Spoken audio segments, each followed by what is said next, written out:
Back on the show, it's Ode Osbourne after another win, this time over Charles Johnson at UFC Vegas 70. Ode, how you doing? I'm doing good, man. How are you doing? I'm fantastic. I want to start with the judge's decision. Obviously, we both know, with judges nowadays, you just never know what they're looking for. So, what were the nerves like before they rendered their decision and you got the win?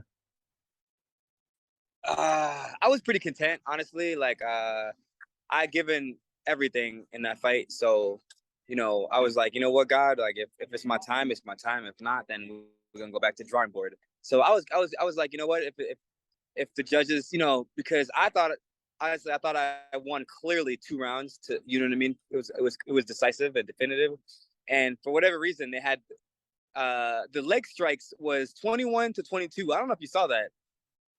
It was 21-22, and I think he had one more leg strikes to me, and I'm like, what?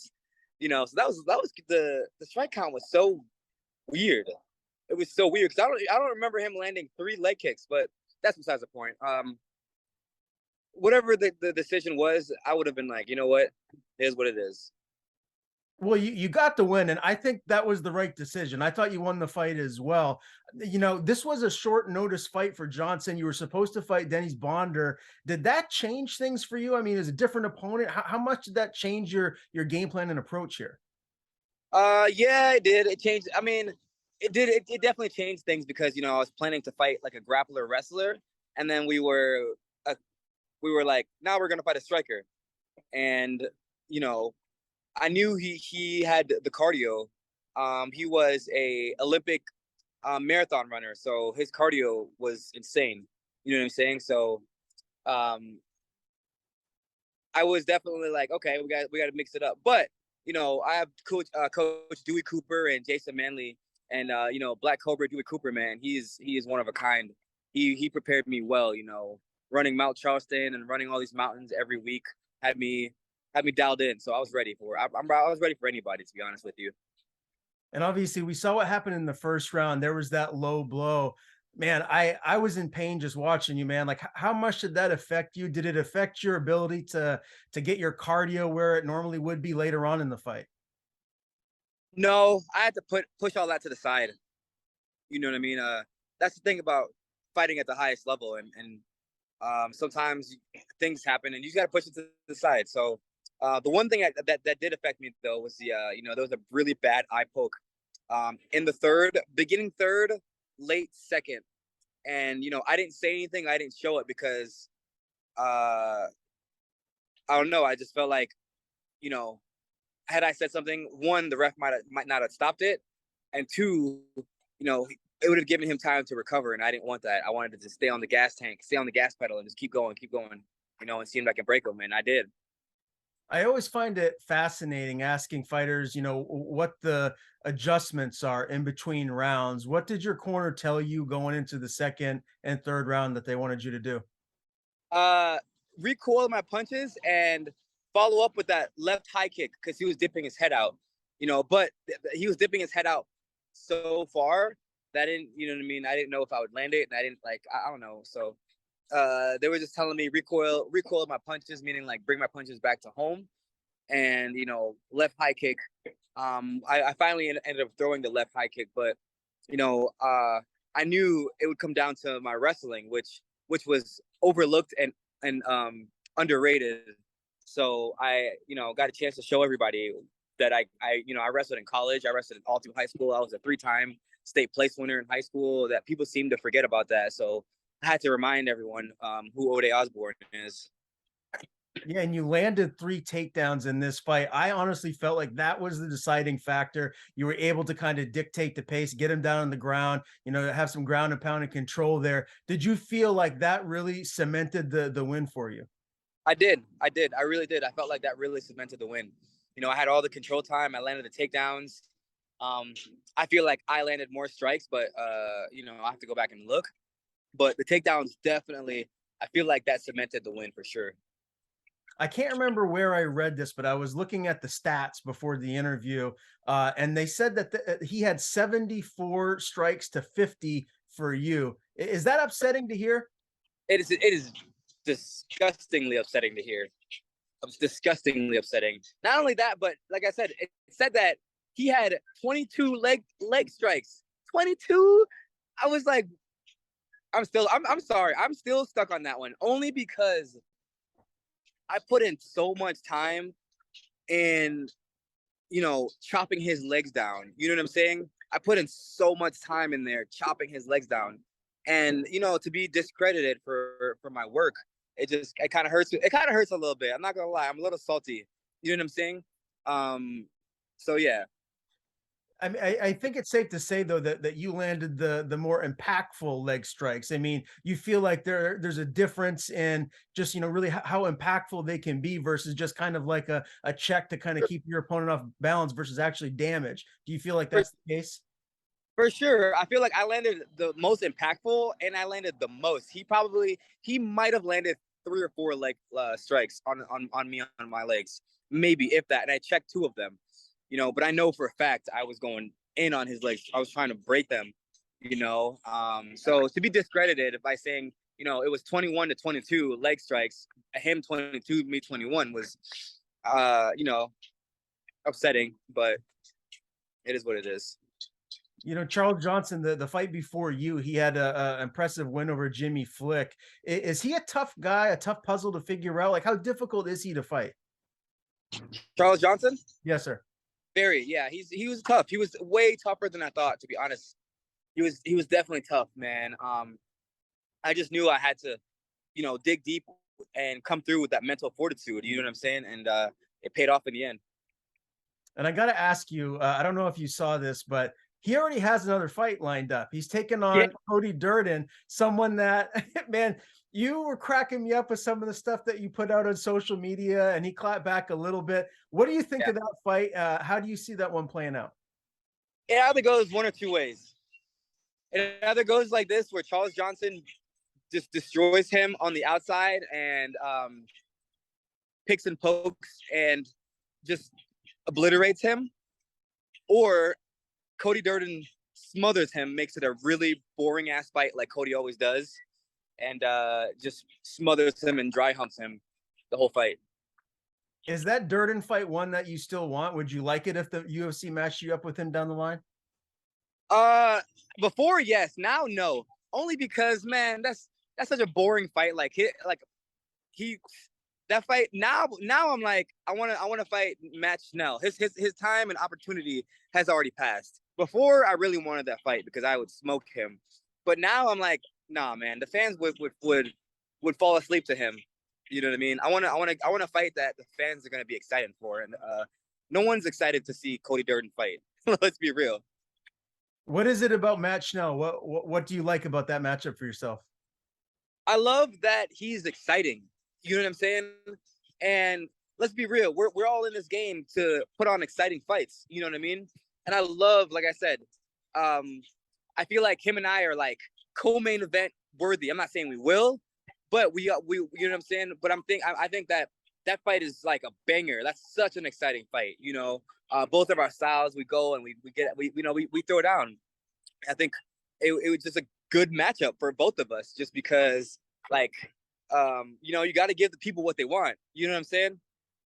What would be the best time frame if the UFC makes that fight next? And I actually just talked to Matt Schnell the other day. He doesn't have a fight lined up. What would be the best time frame for you?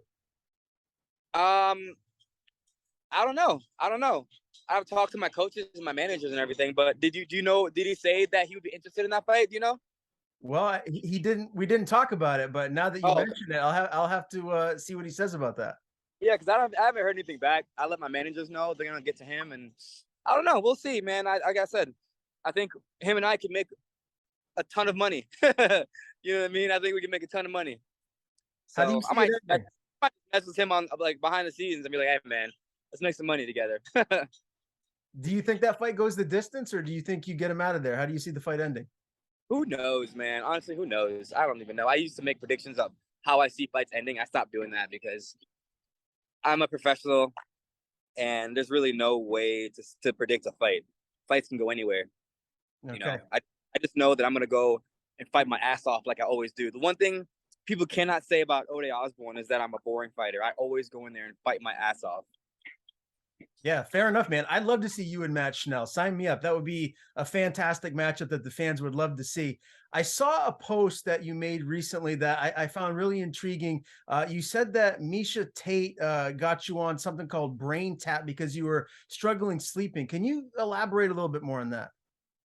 Yes, brain tap. It's almost like these goggles. It's like a headset you put on, and there's like these simulated lights, and you lay in almost like an oxygen chamber while you do the simulated lights. And the lights is supposed to take you off into the distance, so you're not like you know constantly thinking about everything. And the oxygen chamber takes you down. I think it takes you, I don't know how many feet below sea level, but it takes you a crazy amount of feet below sea level, and then it brings you back up slowly while you're doing the brain tap. And it's not only lights, but it's also talking to you and simulating. I'm not exactly sure how it works, but if you want more information, I am going to do a podcast with Misha Tates, so stay tuned on that. Okay, very good. Well, since you mentioned the podcast, I was going to address that with you as well because I've been watching some of your stuff, man. You're killing it. You're doing a great job, and it seems like it's really taking off. How excited are you about that for the future? And do you feel like maybe we're going to see you in an analyst or a media role down the line? I've always wanted to be an actor as a kid. Everybody says that. I've always wanted to be an actor, but no, like legit, when I was in Jamaica, I used to watch the Disney Channel, and I would just like redo like lines that they would say over and over in front of the TV because you know what I mean? People say that I'm well spoken. I don't know if I'm well spoken or not, but we'll find out. You know what I'm saying? It's always been something that I've wanted to do.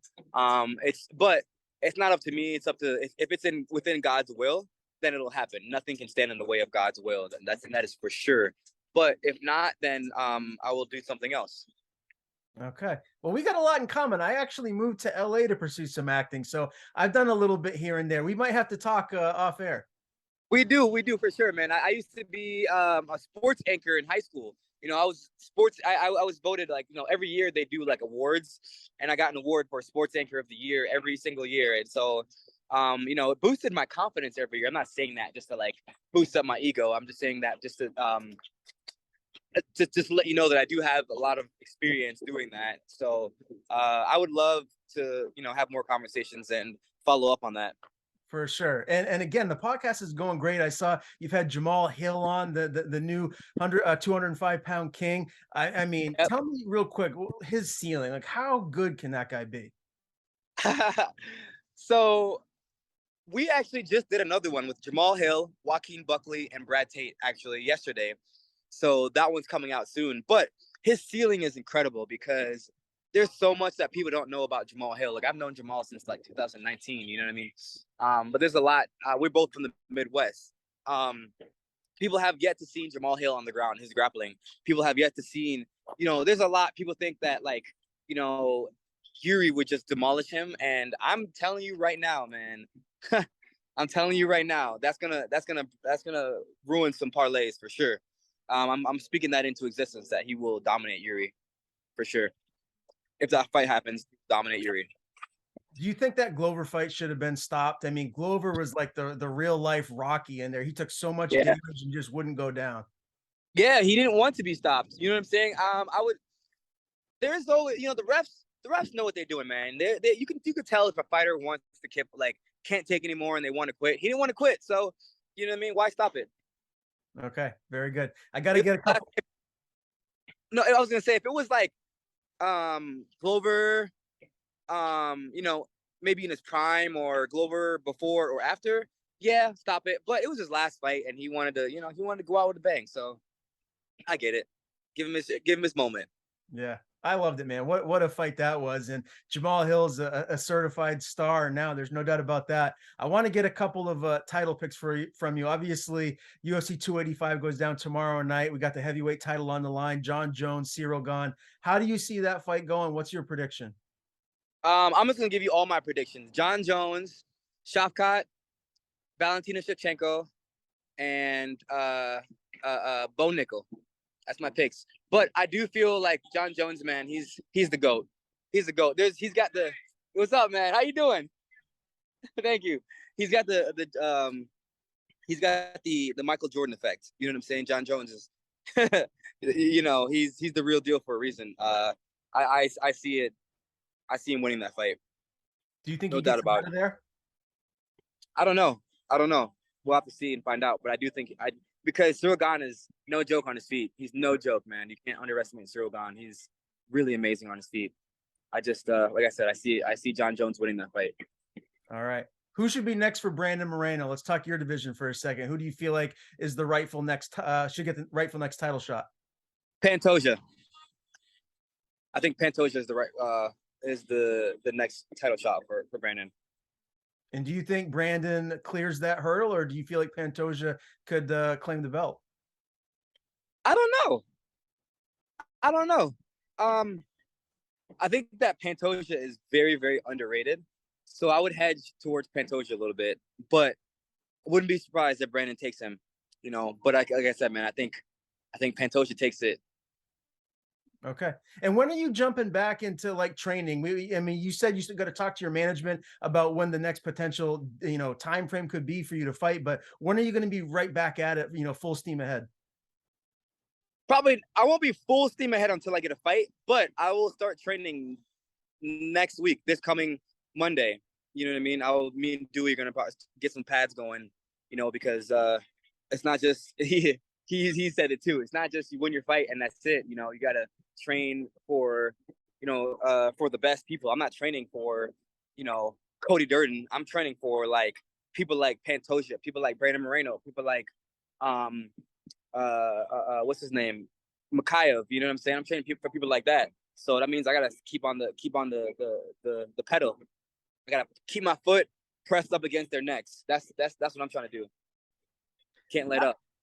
Last question from me. What did it mean for you to compete and get a win in Black History Month? I know you made a post about that. I'm sure that's a very big deal. Can you just kind of tell me what that means?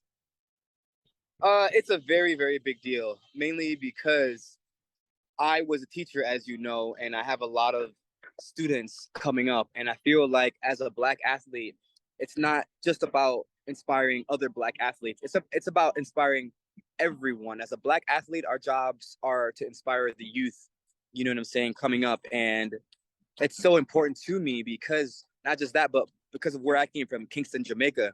We were enslaved by the British. And, I made a post recently about why I do the ninja sword. We were enslaved, and there were these maroons that would come down out of the mountains and free slaves, and so they would paint their faces and kind of dress up like to blend in and camouflage, kind of like ninjas. And so that's why I do the ninja, and so that means a lot to me that I got to perform on Black History Month. And I love that the UFC is giving me a platform to do that, and has given me a platform to do that as well, because I've done that. This is my second time performing in Black History Month, and I love that. Well, Ode, congrats on the win again, my man. It's always a pleasure having you on the show. Before we do sign off, I want to kick it over to you. Please tell people where they can follow you on social media. If you have anything to plug, the floor is yours. Instagram, Twitter, Ode Osbourne. It's very simple, short and sweet. And also remember who the real king is, and it's Jesus Christ.